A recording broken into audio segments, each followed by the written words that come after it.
Hi there, this is Sascha from Helloween, and you're watching Rocktambulos. Have fun and see you soon.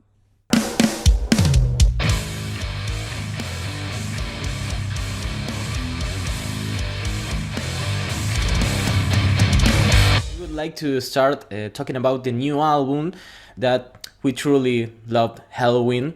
In fact, it was our number one album for the 2021 best metal albums in Rocktambulos. And we also know that it topped the charts in many countries and is your most successful album in terms of charting positions. Did you expect that reception? No, not at all. Not at all. I mean, we knew that we would have like a lot of attention, of course, but we didn't expect it to be received that well, because when you're involved in the recordings of an album, you Yes. kind of you don't know where it's going, and there's always something you want to adjust or to make better, and you in the end of the day you don't know if it's a good record. You can be kind of satisfied and you think like, okay, I think that's good, but you never know what people are gonna say, Yes, so like time will um tell. yeah, exactly. So I'm really happy about that it's so well received, and but it's nothing that we could expect, Speaking about the band, we know that you guys use Ingo's drum kit in the recording, and we would like to know who came up with that idea and how was it from your perspective. I think Danny came up with that.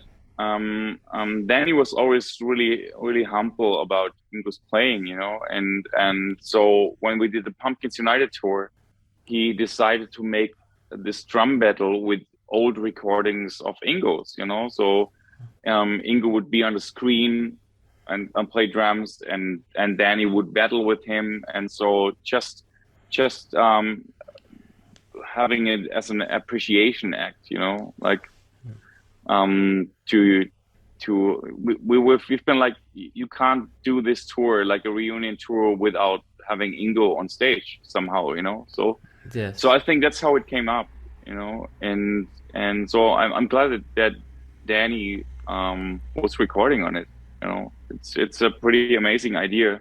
You mentioned before that you had a lot of 80s gear, and we know that the last album was recorded in that way, in an analog way. And so did you had any influence in the decision of the way of the recording? Yes, the Absolutely. way of recording.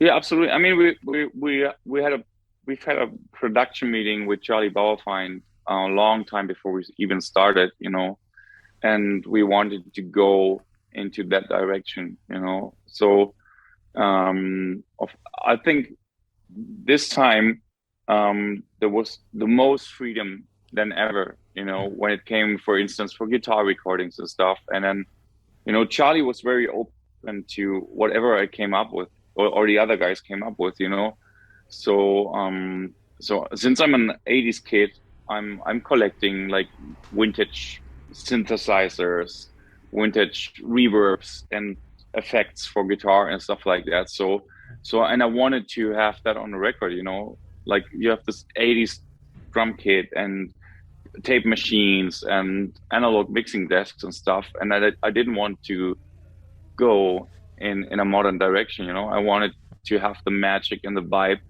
of that time, and the same goes for the songwriting. There were song parts we were definitely um taking care of that retro part, yeah, very Yeah. creative recording process. Changing the subject, and I want to speak about the to talk about the tour. I noticed that you guys never play songs from Chameleon, and apart from Kids from the Century on the last tour, almost never from Pink Bubbles Go Ape. Is there a reason behind that? No, there's no reason. It's simply like we have for playing time for 2 hours this show, the last tour we've been alone on tour without any other band. It's been only Helloween, so we could go for almost 3 hours. It's easy to fill up a set list like this. Yes. And this time we have Hammerfall with us on tour, so our time is restricted to 2 hours playing time, and that's where the problem starts. What would you put into 2 hours of show? And also we're starting with Skyfall, which is a pretty long song. That's like Yes. 3 songs in one. That's a And then bold decision. yeah, and then you have also classics like Keeper of Seven Keys and How Many Tears, and you have to play them. If we don't play them, people will freak out, So Yes, I guess that if you change one of those classic songs and you put like Giant or Mankind, I don't know if the hardcore fans there's will so be many pleased. songs. Yeah, of course. But you can't please everyone. That's the problem. Like take these 3 long songs. You already have like, I don't know, 40, 45, 50 minutes playing time. Maybe if you take long songs, then you take the classics. It's almost an hour filled with classics and stuff. Yes. It's really hard to decide a set list. And then on the other hand, um, also a rock and roll band. We want to play what we have fun with. That's another part. Then there's songs we're like, oh, it's fun to play that song or whatsoever. So we don't decide it, and then there's also this flow you want to have in a set list. You can't just mix up songs like in a Spotify playlist, and Yes. there you go. That's how we play. It must make sense. You have a certain vibe how you start a show. Where do you have a climax point? Where's the best to fill in a ballad? Then we had, like in the beginning, we had 2 ballads in a set. Ballads for a metal party are a big downer, So we could play. Halloween has so many great ballads.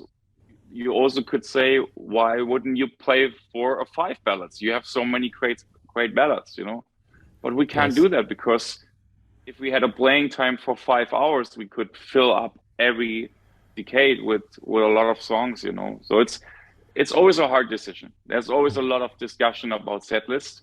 And from my experience, like over 20 years in being in the band, people have been always complaining about our set list. They've been Oh. never happy. We've changed the set list so many times, playing different songs, and they've been never happy. There's always someone on the internet writing, you should play that one song. That's my favorite. I'm not gonna come to your show if you don't play that song. And I'm like, okay, you wouldn't come to a Halloween show because of that one song we don't play. Well, then stay home and show your time. What should we I do? was asking Exactly. because there's like a sense of, from our perspective, from the perspective of the fans that like those albums, that the band kind of regrets that period of No, the band's era. I was not at asking all. just No, that's not the case. It's just like other songs, in the end of the day, more important. I mean, of course, we could throw out Eagle Fly Free and Dr. Steen and Future World because we have played those songs. many times. So, and of course, there are some like diehard fans who could kind of, mind if those songs are gone from the set list.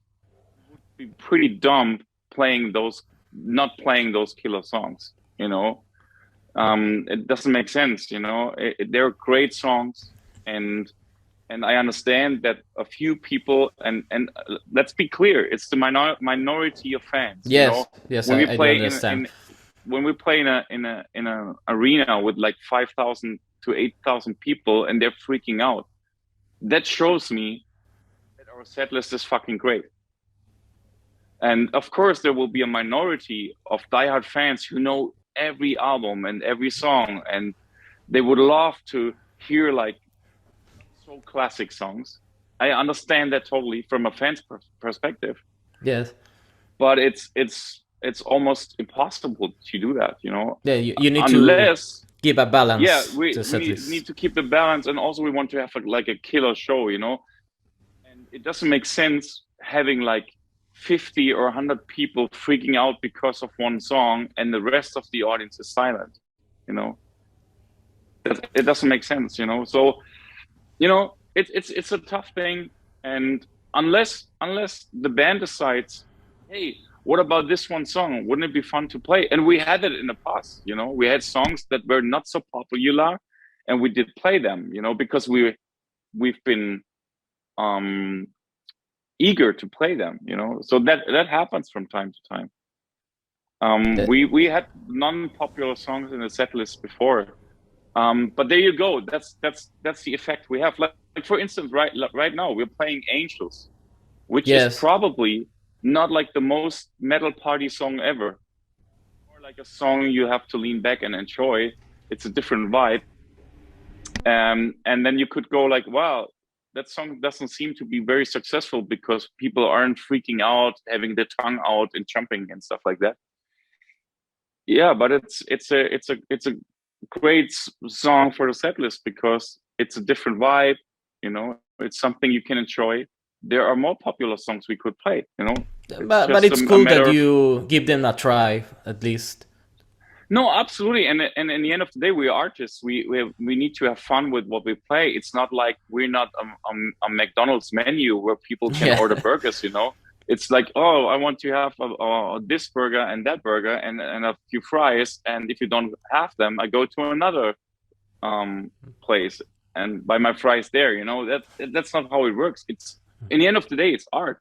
You know, it's us doing our music, and it's not like a menu where you can choose play this song or that song, Yes. or I don't show up. Then and I don't mean it in a bad way. I just mean like if you don't want to appear to our show, you don't want to come, and you don't want to watch us having fun, and you're not gonna have fun if we don't play that one song or two.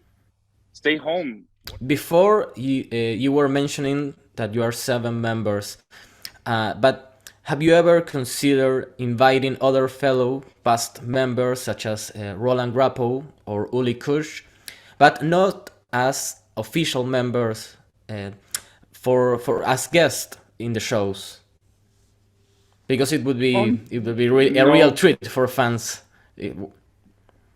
no. I mean, I wasn't there when Uli and Roland were. I know Roland and Uli briefly, so I can't say anything about them. But as far as I know, no, it was never the In subject, you know, consideration. because you know, for us it was about having the functioning Helloween lineup, which was without Kai and Michael, um, having that combined with Michael and Kai, you know, like the original members who were like founding the platform where we're standing on right now, you know. So for us it was about keeping the functioning family together, you know. And with Roland and Uli, obviously it didn't work, you know. It didn't work out, so it doesn't make sense at the moment, you know, as far as I can tell. I mean, I don't want to lean out too much out of the window because I wasn't there by that time when they have been fired from the band, you know. I have no idea. I know the stories, but I it would kind of feel odd if I would say something about it, you know. So, but for me, it makes sense that like the functioning family and its two new old members together doing this makes totally sense for us. Don't get me wrong, we truly appreciate this reunion, this taking the modern era and the classic era of Helloween. But talking about the future of the band, and speaking about a new album, what would be your take for a follow-up album in terms of musical Oh man, direction? Is oh there man, something different don't. that you would like to try, that you would like the band to explore? Actually, I'm pretty happy that we can tour right now. Um, I don't want to even think about a new album at the moment. You know, I'm just right now. I'm very happy that we're being able to tour. You know, and there's nothing less I want to talk about than a new album. You know, it's we can talk about the tour and everything because that's what we are about right now. So I think it's too early to talk about a new album. You know. Well, thank you very much for your Much time. success, man. Yes, same to you. Same for the tour. Thank you, guys. Take care, man. Bye bye.